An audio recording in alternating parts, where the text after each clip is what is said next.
Hello, and welcome back to I Came for Science. Today's episode is going to be quite different. Up until now, I Came for Science has been a podcast about the science of sex and reproduction and inclusion in STEM. However, the science and research mentoring that we've discussed throughout the first 3 seasons would not have been possible without public support for science. So in this episode, our title, I Came for Science, takes on a new meaning. We came for science, and we're going to stand up for it so that we don't lose a whole generation of scientific knowledge and training of future scientists. Before we start, please note that this episode was recorded on May 1st, 2025, and the issues we discuss in this episode are changing daily. This episode is a conversation between me, Laura Sirot, and one of our production team members, Lain Patton, about the state of science funding in the United States. Lain is a junior biology major at the College of Worcester and has been working on I Came for Science for a year. Lain, thank you so much for doing this. I'll turn it over to you now. Yeah, thank you for having me. This is a really important topic. I want to start off really simple. What exactly is a federal grant? That's such a good question. So let's look at it from the big picture perspective first. A federal grant is funding that comes from a federal agency. So those agencies include the National Institutes of Health, the National Science Foundation, the U.S. Department of Agriculture, the Department of Defense, the National Oceanic and Atmospheric Administration, who are all allocated taxpayer money by Congress to give out to institutions or scientists to conduct the research that advances our understanding. Thank you for explaining that. To be blunt, I think a lot of students like myself, we really don't know enough about, where we're getting our grants from, who's funding us, where it's going. And in times like this, where we're not getting funded, I think it's really important for all of us to get a better idea of really how it works. Yeah, I imagine you're hearing it in the news and wondering, like, how does this impact me? How is this relevant? Yeah.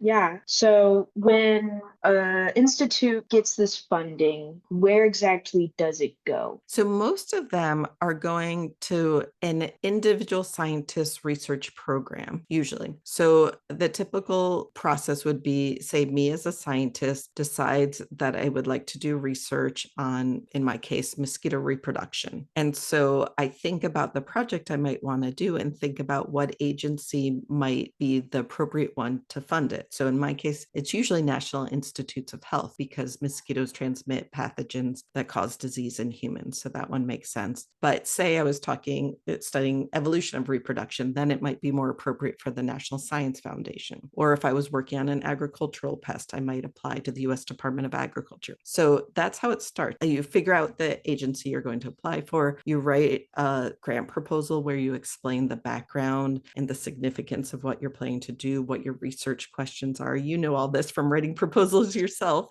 And then what your specific aims are, what your research questions are, how you plan to do it, what you're going to do if things don't go right. So if there's pitfalls, and what are those pitfalls? How might you address them? And then you make a budget and a timeline. You talk about the resources you already have, what you need in terms of maybe materials and supplies and equipment, but also mostly in terms of personnel that you might hire. So people like at our institution hiring undergraduate researchers, sometimes we hire postdoctoral researchers as well. And then we apply for the funding. And if we're lucky enough to receive that grant, often it goes through multiple review cycles before we get a grant. Sometimes we never get it, but it's highly competitive. But if we do get it, then what we do is follow the budget that we propose. So it's mostly going to salaries of either the scientists themselves or the scientists who are working on their project. So at our school, it would be undergraduates. At a lot of institutions, it's going to be technicians, graduate students, and postdoctoral researchers as well. And it also pays for, let's say, the supplies, pipette tips, reagents, solutions, test tubes, all the things, and so that's where some of it's going. And then some of it goes to travel, like going to conferences or going places to collect data. Some of it goes to publication fees because the journals we publish in sometimes charge for publishing. So some of it goes to that. And those are all called direct costs. So those are costs that are going directly to the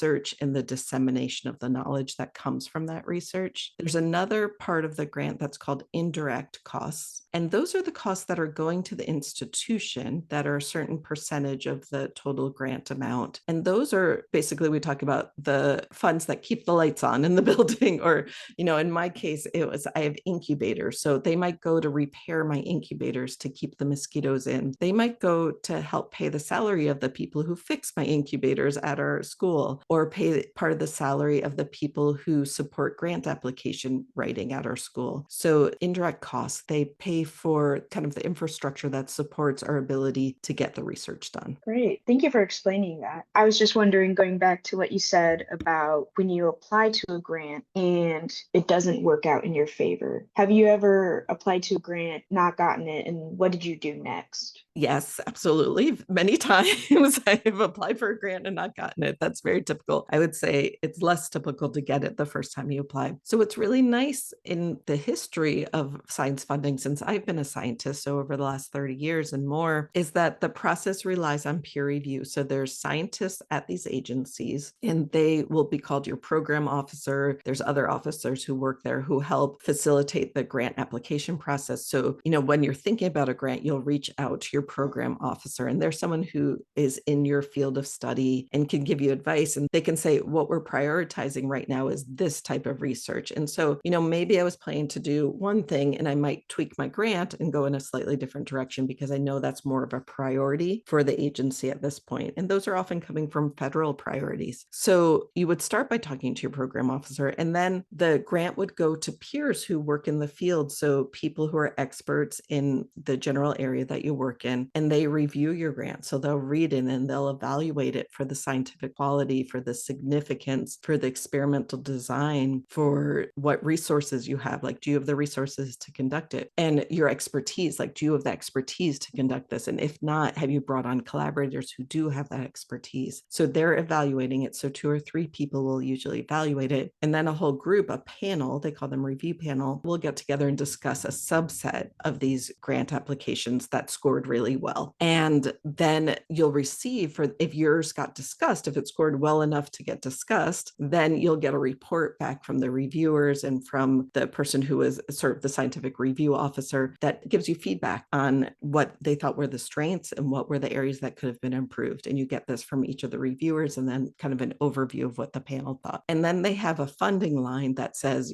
this percent of those grants is going to get funded. So you could get discussed, or your grant could get discussed, but not funded that time. And so if that's the case, then you'll have a lot of feedback from your peers to say, here's how you can improve it. Like, we're trying to support each other. We're trying to lift each other up and to do the best science we can do, really. At that point, I'd probably be disappointed because I put a ton of work into, writing it and my collaborations and everything. But then you dust yourself off and you get up again. And the secret sauce in science is persistence and perseverance. So you shake off the dust and then you keep going. And so you look at those comments and think about them. And maybe they asked you to do more preliminary experiments. So you go and do those and you refine the grant and you write a response to the initial review together with your resubmission. And that might be months later, though. So this whole thing takes a very long time. And that's something I think that not a lot of people understand. So I might see a call for grants and then take a few months to write my proposal, submit it, say in October. It might not get discussed till February or March. I might not get a decision till June or July. And then maybe it starts August or September. But then if I don't get that grant, then it's not till, say, the next October that I can apply. And then it's a multi-year process. So basically you try again and you try again as many times as they'll allow you if you want to get that grant. Or sometimes maybe you'll say, oh, maybe this is the wrong agency or the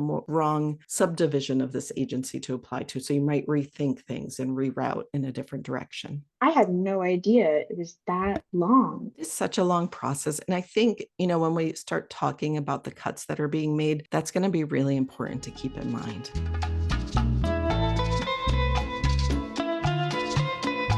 Anyone looking at the news, there's cuts left and right, and it's a pretty hard time to be doing any research right now. So with these cuts, what is specifically being targeted? It's hard to answer that question because it feels like it's changing every single day. So Mm. at first, it seemed like any grant that had anything to do with diversity, equity, or inclusion was being cut. The bitter irony of that is that a lot of our grant applications have a section that I didn't talk about that's called broader impacts. And so you need to specifically say how, beyond your research, how else is the work that you're doing going to help society? And a large part of that was diversifying science to make it better in the United States. And so a lot of us have, diversity related statements in our broader impact. So it's very easy to identify who is doing diversity related work because we have it right in our grant proposal. In addition, many important studies researching health related topics for understudied populations, basically anyone who's not a white, straight, heterosexual male, were terminated. But I'll just read you some of the words that were targeted initially. Accessible, biologically female, female, women, they, them, stereotype,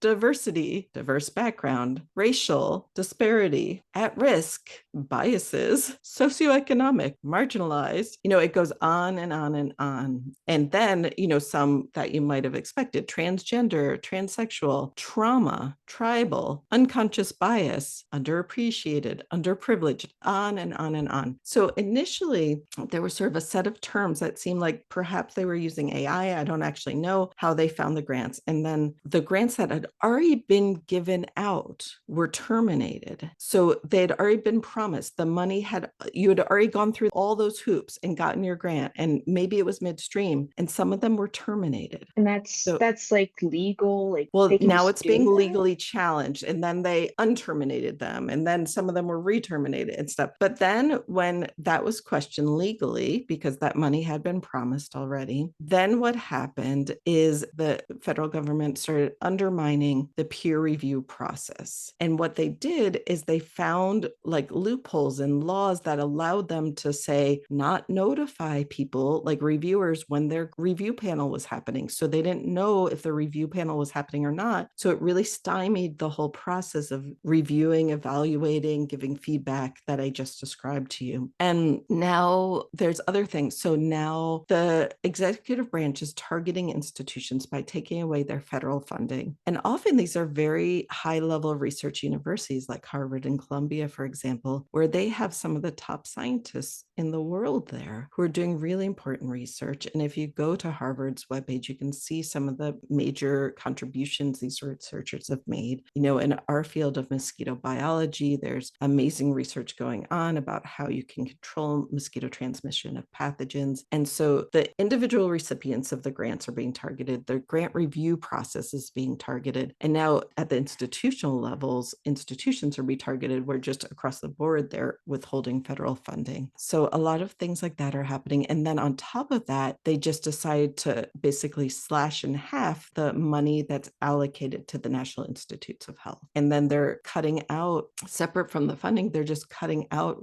other really important scientific processes. Like we have a national climate assessment that goes on every few years, and that was just canceled. The people who were asked to do that assessment were just dismissed, said, we don't need that anymore. And so in every direction you look in terms of science, funding is being cut or destabilized, I would say. That's part of the problem too, is that the instability of not knowing the next day, the next week, the next month, if your funding will go away. And that's really problematic because, as I said, we need to plan years in advance for our science. And so if you have a grant, say you had a grant now, and you decide to do some big experiment and you needed to pay for some supplies, do you know for sure you'll have the funding still to pay for those supplies? No, you do not, because it might be taken away. So it's really hard to do any planning and to move forward. And that doesn't even talk about the workforce aspect. A lot of undergraduate students like myself, we're in this pretty bad limbo of, would it be smarter to go into the workforce, or would it be smarter for me to pursue, a graduate program or a PhD? And it's like, which one will get me through this? For me personally, I am considering, what it would be like to enter the workforce instead of going into a graduate program. So I am really interested about how this is affecting the workforce. Absolutely. And there's so many different levels. So there's some people who are already established scientists at agencies that are just being cut: the U.S. Department of Agriculture, the U.S. Department of Agriculture, the National Oceanic and Atmospheric Administration, the National Institutes of Health, the National Science Foundation, the Center for Disease Control. That positions are just being cut left and right. And people don't know if they are still going to have their job the next day, the next week, the next month.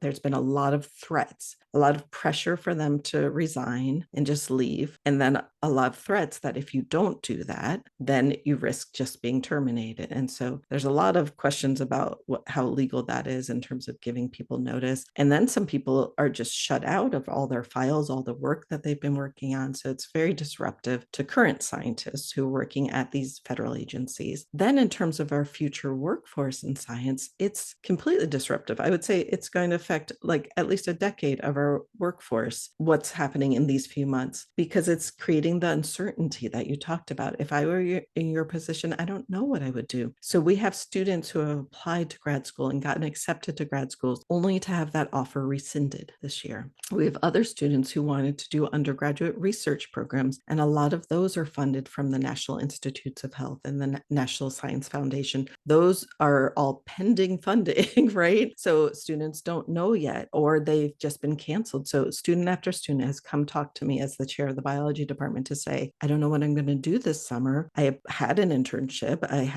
There's these research experience for undergraduates, but then they told me that the program was canceled, or they didn't even consider my application because the program was canceled. So it's going to have a tremendous detrimental impact on the future of science in our country. Plus, because of this uncertainty, also the attacks on our education system. So these are tied together, both on higher education and our K through 12 education. A lot of our scientists in the US are considering leaving, and a lot of the international scientists that used to come to the US for training are considering not coming to that immigration related issues and whether they're going to be deported from the United States unjustly. Yeah. It leads to a very dismal future of science in the United States. Yeah, it is very hard, if not possible, to be optimistic in this time. I would say hold on tight. And even when I came out of grad school, and certainly when I was looking for positions, it was during the 2008, 2009 recession. Mm, And when I got the position at Worcester, I wasn't sure if I was going to take it. And my husband didn't yet have a position. And my advisor was like, you just take it. Like,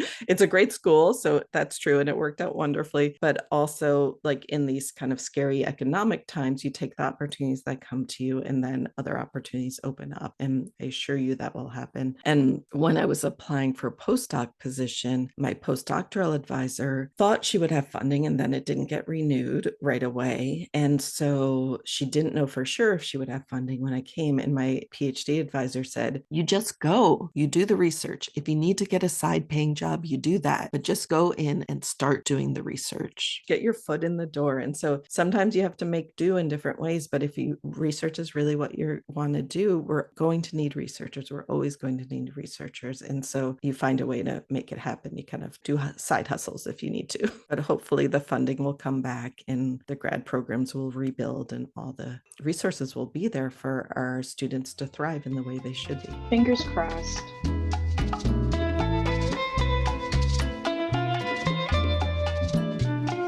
As for the state of Ohio, I was just wondering, when it comes to the cuts that Ohio is facing, what does that look like? Yeah, that's a good question. So I was just looking at a database of grants that had been cut, and it looks like as of this week that about $12 million in grants, just people doing research in Ohio, have been cut. So it's Whoa. had, $12.5 million in lost funding of terminated grants. So it's a lot of funding that's been lost in Ohio. Ohio still has a lot of federal funding, but a lot has been lost. And we have to think about that, sort of the infrastructure. So it's not only the loss of the research that's being done and loss of opportunities for training, but loss also of those indirect funds that help to fund the infrastructures of the institutions, the universities, the colleges, the medical institutions that help support all that research and happening. So they can't, buy new equipment or fix their old equipment. So things might get into disrepair that need to be there for the research to continue.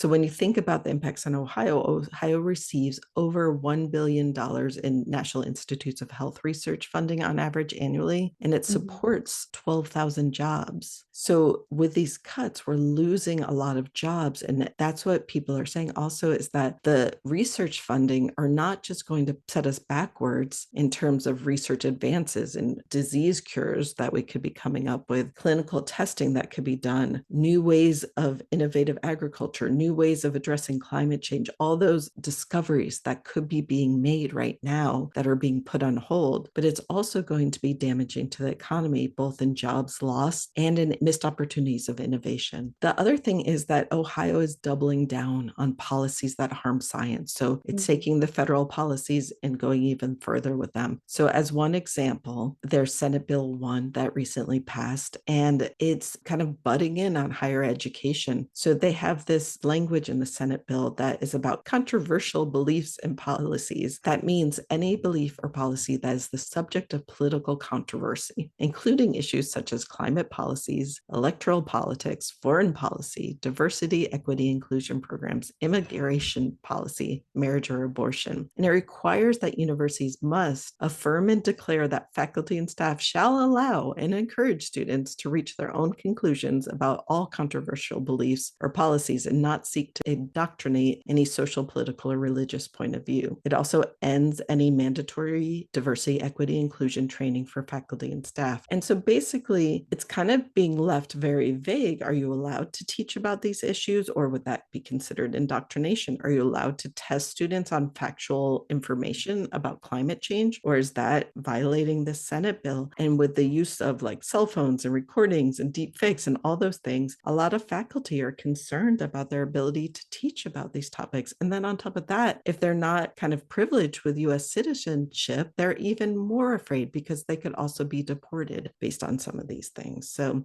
another thing is that Ohio is basically defunding or decreasing funding of public education. So they've allocated a huge proportion of state funds to private schools through a voucher program, private and parochial schools, and they're not following what's called the Fair School Funding Plan that was supposed to give adequate funding to our public schools. So they're diminishing investment in K through 12 public education. They're interfering with higher education in the state. And all of this is really going to decrease the attraction of scientists to either stay or move to Ohio. And it's such a shame, and I am a little biased because I love Ohio, but it has so much to offer. It has so much to study, and it's so frustrating and disheartening to hear all of this. And going through high school and even college, I saw slowly more and more in the media that this whole idea of science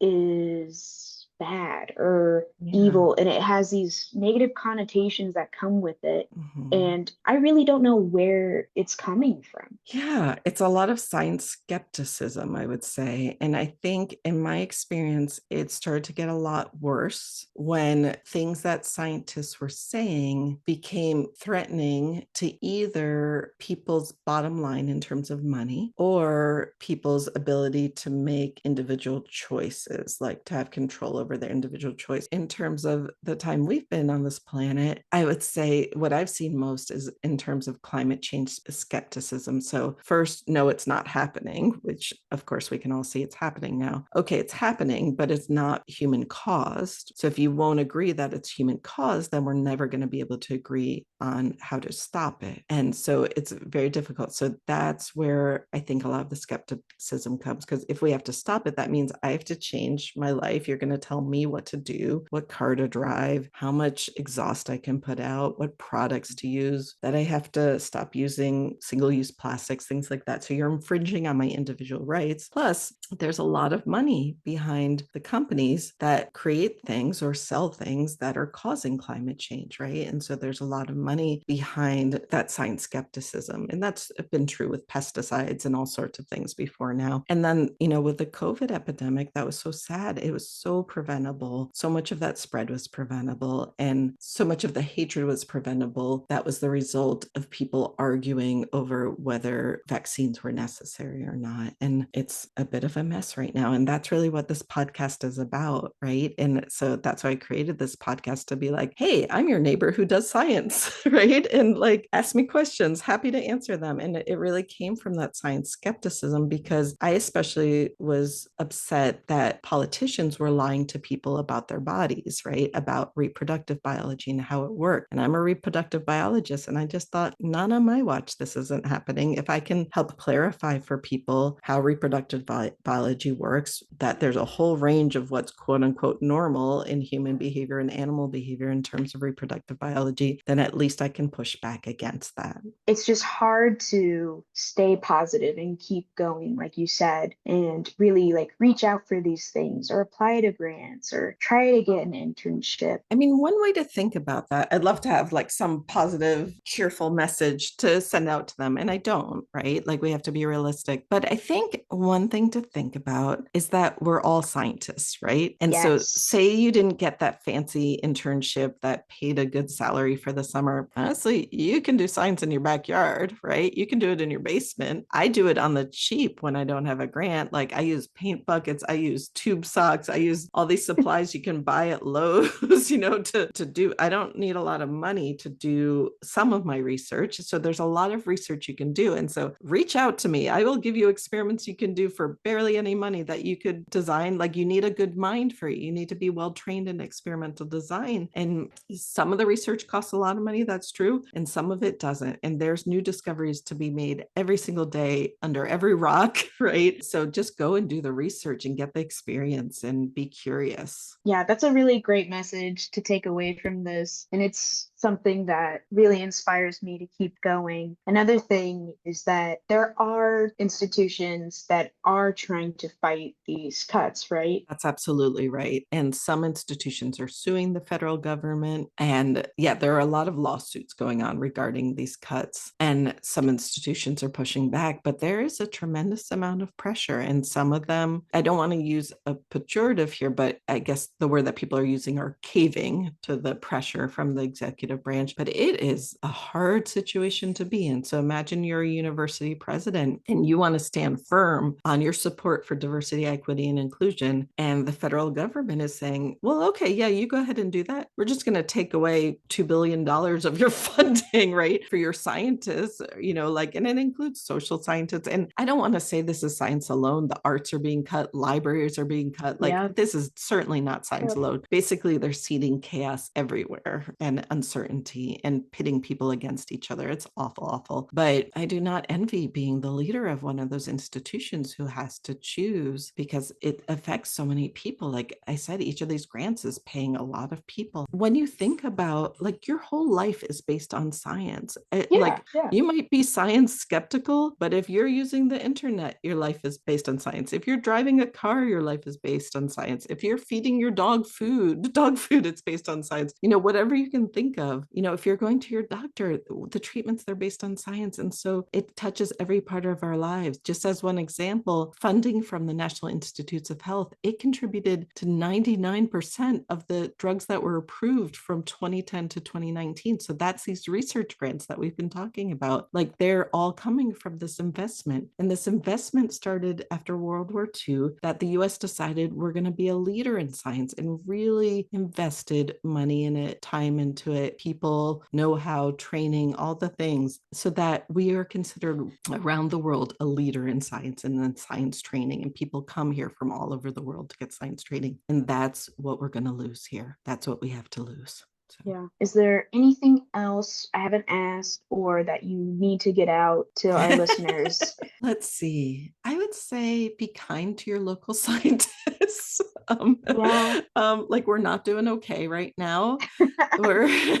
And I don't know, my favorite thing is standing side by side with a young scientist, with a student who's growing into the field of discovery and excited by what they're doing. And that's something I love, and that a lot of scientists love, and that we're going to lose if this funding for our students is cut. I think talk to your elected officials and say that you think science is important and that this nonsense needs to end. Like, yes, there's definitely more efficiency that can happen in these processes. Yes, it would be nice. We would all want them to work faster, right? The grant process to work faster. And, maybe some different parts of the agencies can combine and things, but it was just done so thoughtlessly, so thoughtlessly. So I agree. I think every area should be evaluated for better efficiency, but to just thoughtlessly dismiss people left and right and then say, oops, we made mistakes, we're going to rehire you. So I know people who that happened to, who they were fired one day and then the next day rehired because they quote unquote made mistakes because they're doing it thoughtlessly and just seeding chaos, sowing chaos. So I think tell your elected officials that you've had enough of this, that it's time to stop and step back and make some good decisions, to think about the decisions before they're made, discuss them, talk to the scientists. We know what we're doing, talk about how things could be made more efficient. We have a lot of ideas for it. And, talk to the people who your decisions are impacting. Thank you Right. so much for doing this. What a pleasure to talk with you in this capacity. Yeah. Yeah, it was very nice. Thank you for having me. Good. Yeah, and thank you for interviewing me.